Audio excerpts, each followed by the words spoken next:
सर्वांना जय जिजाऊ. सध्याच्या स्थितीमध्ये शेतकऱ्यांची आणि लग्नाळू पोरांची अवस्था सारखीच झालेली आहे. विशेषतः जी मध्यम घरची आणि गरीब घरची मुलं आहेत, तर अशांची लग्न जुळत नाहीत. म्हणजे शेतकरी कितीही हार्ड मेहनत करतो आणि त्याच्या कष्टाला कधी बरकत येत नाही. तशाच पद्धतीनं लग्नाळू पोरांचं सुद्धा झालेलं आहे. वेगवेगळ्या विवाह संस्था, सगळे ग्रुप बायोडाटे शेअर करून करून हात दुखतात. इतरांना, नातेवाईकांना फोन करून फोनचं बॅलन्स संपतं, मात्र कोणी त्याला प्रतिसाद देत नाही. लग्न जुळत नाहीत. का जुळत नाहीत? त्याच्यामागं वेगवेगळी कारणं असू शकतात. मात्र सातत्यानं आपण शेती करत असताना, तेच ते पीक घेत असताना जर त्याच्यामध्ये आपल्याला उत्पन्नच मिळत नसेल, तर अशा वेळेस आपण काहीतरी पीक पद्धतीमध्ये बदल केला पाहिजे. त्या पद्धतीनं लग्न जुळत नाहीत ही वस्तुस्थिती आहे आणि मग लग्न जुळण्यासाठी आपण काहीतरी नवीन नवीन प्रयोग केले पाहिजे. अर्थातच मराठा लग्न अक्षदाच्या या सामाजिक आणि विश्वासपात्र प्लॅटफॉर्मवर आपल्या सर्वांचं स्वागत आहे. मी गजानन खंदारे, कार्याध्यक्ष मराठा लग्न अक्षदा. मराठा लग्न अक्षदा ही कुठलीही विवाह संस्था नाही. या माध्यमातून लग्न जुळतात किंवा आम्ही लग्न जुळवतो असा दावा आम्ही कुठेच करत नाही किंवा कुठल्याच गोष्टीसाठी कोणालाही पैशाची मागणी करत नाही. गेल्या 6 वर्षापासून लोकांना, समाजातील घटकांना फसवणुकीपासून सावध करणे हा मुख्य उद्देश या प्लॅटफॉर्मचा आहे.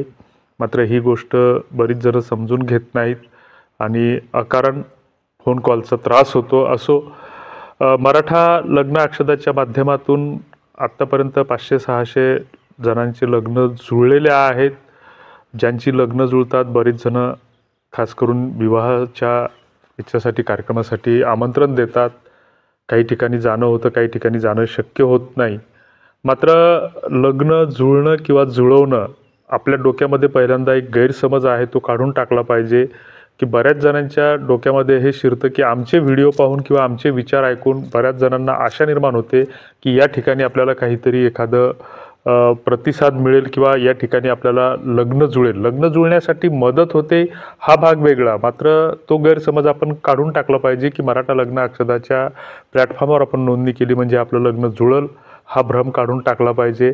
असे दावे करणारे आमच्याकडे हमखास विवाह जुळतातच किंवा बऱ्याच अशा जाहिराती असतात की इथे आम्ही लग्न जुळवतो, तुमच्या मनासारखा जोडीदार शोधा. हे सगळं फसवणुकीच्या उद्देशानं असतं. हा एक रिकामा फापट पसारा असतो. अशा गोष्टीवर विश्वास ठेवू नये चांगल्या माणसांनी तरी. कारण लग्न जुळवणं हे ॲमेझॉन किंवा फ्लिपकार्टच्या वेबसाईटवर ऑनलाईन खरेदी करण्या इतकं सोपं नसतं की कुठलाही बायोडाटा किंवा फ्लिपकार्टच्या याच्यावर एखादी वस्तू पसंत पडली की ती लगेच कार्टमध्ये टाकली आणि ऑनलाईन पेमेंट केलं आणि वस्तू घरी, असं होत नसतं लग्नाच्या बाबतीत तरी.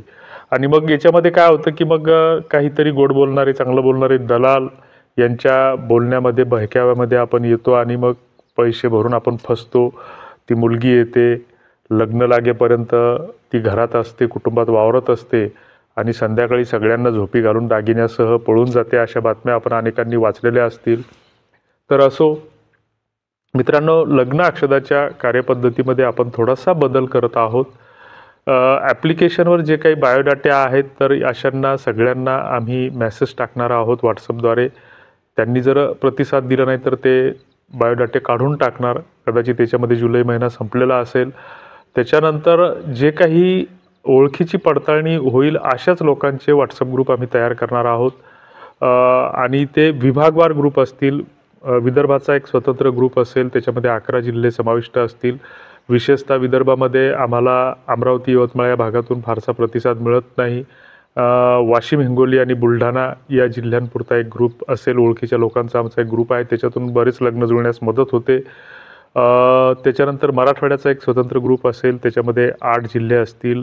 नाशिक विभागाचा वेगळा ग्रुप असेल, पुणे विभागाचा वेगळा असेल आणि कोकण आणि मुंबई यांच्यासाठी वेगळा ग्रुप असेल. तर ज्यांचा त्यांनी तोच ग्रुप जॉईन केला पाहिजे. जर एखादा अपवादात्मक स्थितीमध्ये, जसं आता मराठवाडा आणि विदर्भ आमचं हे शेजारी शेजारी काही जिल्हे असतात, हिंगोली आणि वाशिम जिल्हा हे एकमेकांच्या शेजारी आहेत किंवा जालना आणि बुलढाणा जिल्हा हे एकमेकांना लागून आहेत, तर अशी हे सीमावर्ती भागामध्ये लग्न जुळण्याचं प्रमाण होत असतं. त्याच्यानंतर ह्या अशा ग्रुपमध्ये इतर कुठलाही मजकूर असणार नाही. त्याच्यामध्ये बायोडाटा प्रसिद्ध करणं आवश्यक असणार आहे. किंवा आपण समजा एखाद्या नातेवाईकासाठी हा जर शोध घेत असाल, केवळ फसवणुकीच्या उद्देशानं जर कोणी येत असेल तर त्यांनी आपण सर्वांनी मिळून त्याला बाहेरचा रस्ता दाखवला पाहिजे. आणि आम्हीच त्या ग्रुपचं ॲडमिन असलं पाहिजे असं काही नाही. आपणही त्या ग्रुपचं ॲडमिन बनलं पाहिजे. त्या ग्रुपवर नियंत्रण ठेवलं पाहिजे. कारण विवाह जुळणी करणे ही सगळ्यांची सामूहिक जबाबदारी असते. त्याच्यामध्ये एक मध्यस्थ हा एक महत्त्वाचा दुवा असतो. एक नवरीकडचा मध्यस्थ असतो, एक नवरदेवाकडचा मध्यस्थ असतो. मात्र आपण काय झालं की राजकारणी लोकांचे सत्कार करत बसलो आणि या मध्यस्थाला कुठेतरी लोटून देत बसलो. पोरगा दारू प्यायला शिकला किंवा मुलगी भांडणं करायला लागली म्हणजे जे काही केलं ते मध्यस्थानच केलं असे खापरं आपण त्या मध्यस्थाच्या डोक्यावर फोडू लागलो. त्याच्यामुळे या संस्कृतीतला हा दुवा कुठेतरी बाजूला फेकला गेला. आणि मग आता कुणीही काय होतं की लग्न झाल्याच्या नंतर 4-6 महिन्यात कुठेतरी भानगडी वाढतात. याच्यामध्ये आपण गेल्या काही वर्षांमध्ये जी काही आपल्यामध्ये नैतिक मूल्यांची रुजवण झालेली होती ते नैतिक मूल्य आपण कुठेतरी गुंडाळून ठेवलेले आहेत. मोठ्या प्रमाणामध्ये आपण धार्मिकता स्वीकारलेली आहे. धार्मिकतेचा बाजार आपण भरवलेला आहे. गावगाव कीर्तनाचे फळ रंगतात. मंदिराची संख्या वाढते आहे. मात्र धार्मिक मूल्ये जी आहेत तर ती मूल्ये आपण कुठेतरी बाजूला फेकलेली आहेत. पाप पुण्याची जी काही भीती होती आपल्या मनामध्ये ती भीती आपण घालून टाकलेली आहे.